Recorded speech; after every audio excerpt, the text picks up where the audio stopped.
Hello, everyone. My name is Carrie, and this is my first video that I am doing regarding Morgellons. Um, First of all, Morgellons is a huge topic.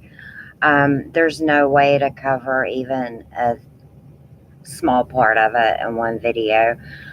I have studied this disease for about 2.5 years now. I've had it for three. Um, At first, I did think I had scabies. Then I thought I had psoriasis. Um, I went through permethrin cream. I went through ivermectin. I went through a lot of things. And then for some reason, my son one day thought that, um, I'm sorry, one day I was thinking, I wish I had a handheld microscope because I kept hearing people talk about these things. And my son happened to have one that was just one of those little cheap ones, and it probably had no more than 20 time magnification, something like that. But I looked into one of my lesions with it, and I saw these fibers. And every Google search that I had took me back to Morgellons. And so I kind of thought, well, that's just weird. So I just kept moving on, and it just kept bringing me back and bringing me back until finally I started joining groups. And when I got in these groups, I was like, oh my God, like everybody has the same things that I do in my pictures.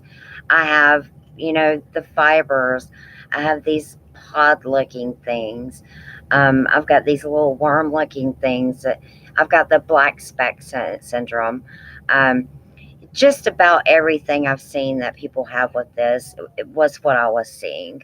And that's how I found out that I have Morgellons.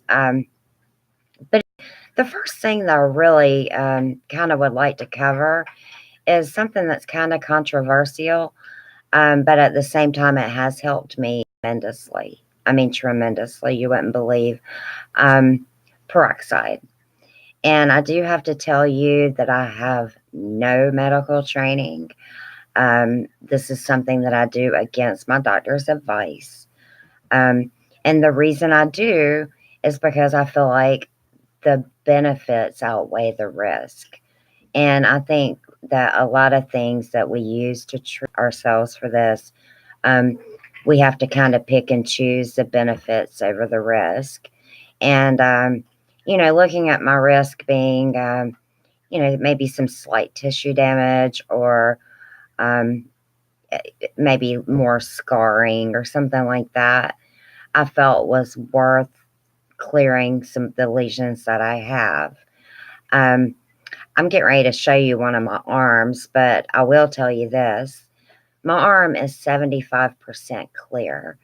And I know that it still looks bad, but if you would have seen my arms 6 months ago, it was so bad.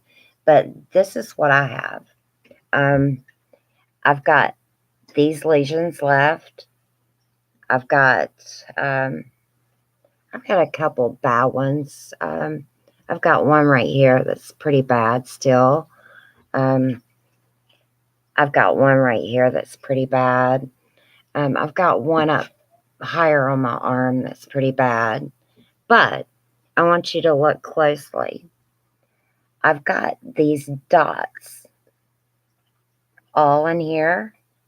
All of this used to be a patch of lesions. All of it. Looked horrible. Up here, I had another patch of lesions. Looked horrible. Um, Actually, I do have a Facebook, and if you do suffer from Morgellons, I will be happy to add you. And I've got photo albums that have a lot of pictures of things, but that would be one of them. I've got before and after of my arms, but I would say I have 75% cleared this arm, and it used to be covered. Um, with this arm, I I have some lesions still, just like the other. It's just this one's a little bit worse. This lesion right here is probably the worst one I've ever had. Um, but either way, the same goes with this arm. If I'm not sure if you can see this very well, but you can see where a lot of the old lesions were that have actually closed and healed. So, with that being said, I truly believe that peroxide, um, the benefits do outweigh the risk in my particular case.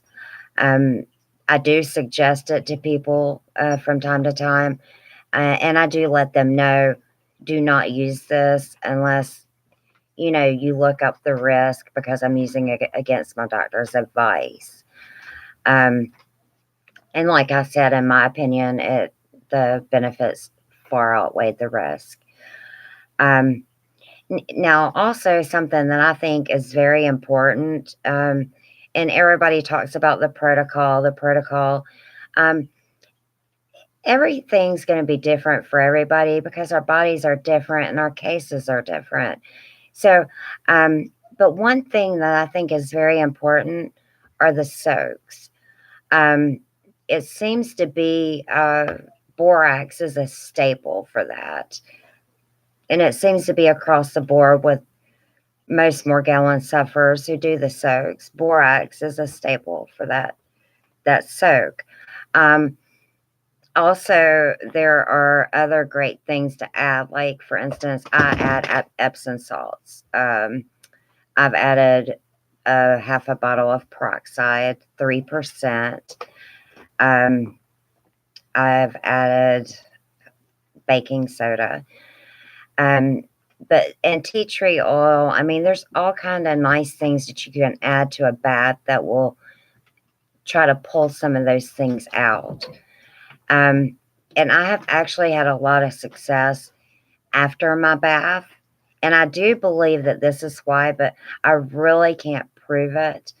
Um, I believe what it is the borax busts the biofilms up. And I think that allows the peroxide to get into where it needs to get and bubble the stuff out of my lesions. Once all that stuff is bubbled out of my lesions, they close and begin to heal.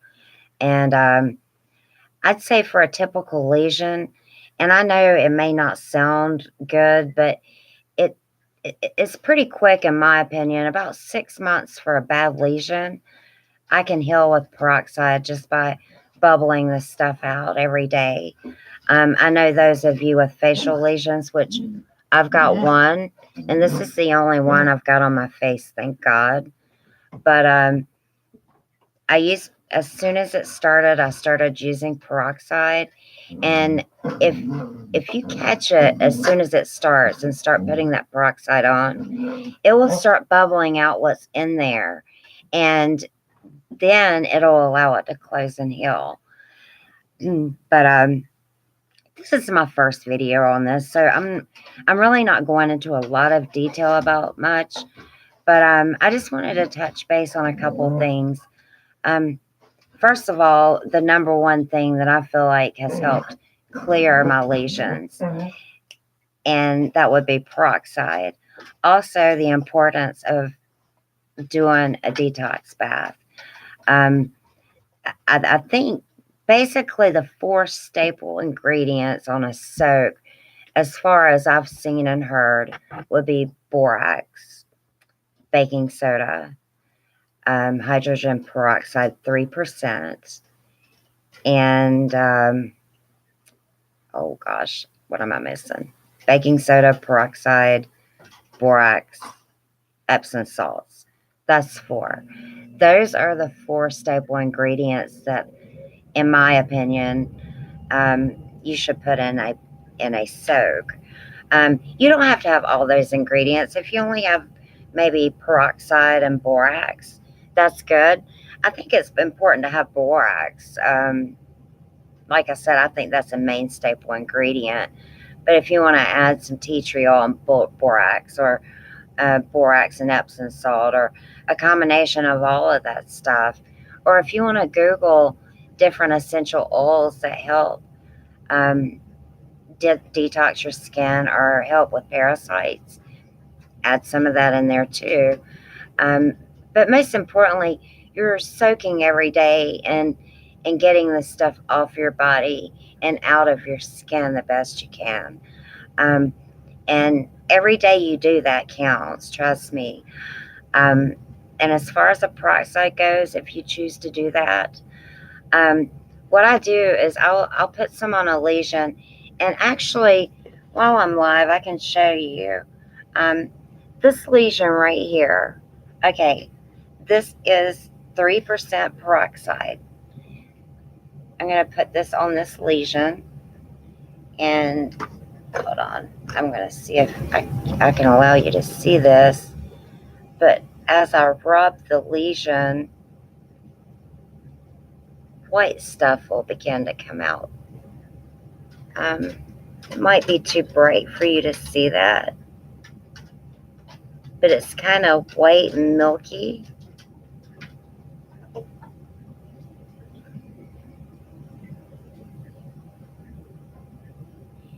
And if you notice, this lesion is going to turn white instead of dark.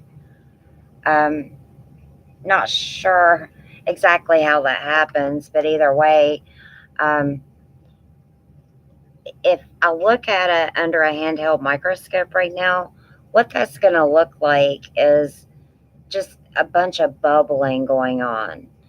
And I see what everybody refers to as Morgellon worms or Morgies or whatever. But it takes a little time. But if you see it's turning white, and I just keep rubbing the lesion. Sometimes I will rub out some fiber bundles. Sometimes I'll roll out some really odd looking things. I've actually have hexagons come out. Just different, what I call Morgellon matter. But if you do use peroxide, though, just keep in mind I do it against my doctor's advice. It's like I said, it's a thing of weighing out the risk and the benefits. But you make your own decision on that. But I will tell you that that's the only thing I've gotten that has healed my lesions. So, in addition to the bath, peroxide is a very good thing for me. It may not be for you. You may not want to take the chance. But either way, I wanted to start my first video because I'm going to be doing more. And if you don't mind, go ahead and sub now. And then I think you just hit the notification button, and then that way you know when I go live again, because I'm going to be talking about some interesting things with Morgellons. I'm not a conspiracy theorist, but I think I will be touching base on that subject regardless, just because it is, a theory, and we kind of have to keep an open mind.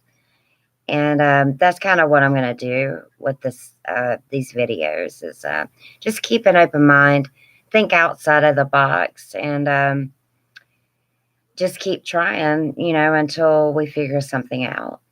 But all of you guys have a wonderful night. I hope if you do try the peroxide that it's helpful. But like I said, do your own research because I do it against the advice of my doctor. But all of you guys have a nice night, and I'll see you next time.